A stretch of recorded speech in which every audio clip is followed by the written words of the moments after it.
வணக்கம் குருவி டெக்ஸ். இன்றைக்கி என்னன்னு பார்த்தீங்கன்னா, ஒரு அழகான பியூட்டிஃபுல்லான ஒரு செட்டிநாடு காட்டன் சேலை நம்ம இந்த ஆடியில் லான்ச் பண்ணியிருக்கோம்.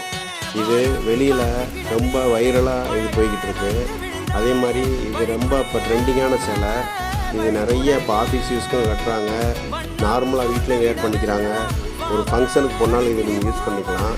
ரொம்ப பியூட்டிஃபுல்லான சேரீ, காட்டன் சாரீஸ். இது வந்து ரொம்ப அழகாக தெரியுங்க. நீங்கள் இதை கட்டினீங்கன்னா இது யார் வேணாலும் கட்டலாம். சூப்பராக இருக்கும். ஆஃபீஸ் யூஸும் பண்ணிக்கலாம், ரெகுலர் யூஸும் பண்ணிக்கலாம். இது என்ன இதோட ஸ்பெஷாலிட்டிஸ்ன்னு பார்த்தீங்கன்னா, இதில் வந்து ஃபுல்லாக ஃப்ளவர் பிரிண்ட்டும் இருக்குது. அதே மாதிரி ப்ளைனில் வந்து ஸ்டைப்ஸ் மாடலும் இருக்குது. இது வந்து வேர் பண்ணுறதுக்கு ரொம்ப ஈஸியாக இருக்கும். ரொம்ப லைட் வெயிட்டான காட்டனு. இது மார்க்கெட்டில் இப்போ பார்த்தீங்கன்னா செல்லிங் ப்ரைஸ் வந்து 850 900 வரைக்கும் விற்றுக்கிட்டு இருக்காங்க. நம்ம கடையில் வெறும் 599க்கு நான் உங்களுக்கு ஃப்ரீ டெலிவரி தரோம். வேணுன்றவங்க மிஸ் பண்ணிடாமல் வாங்கிக்கோங்க.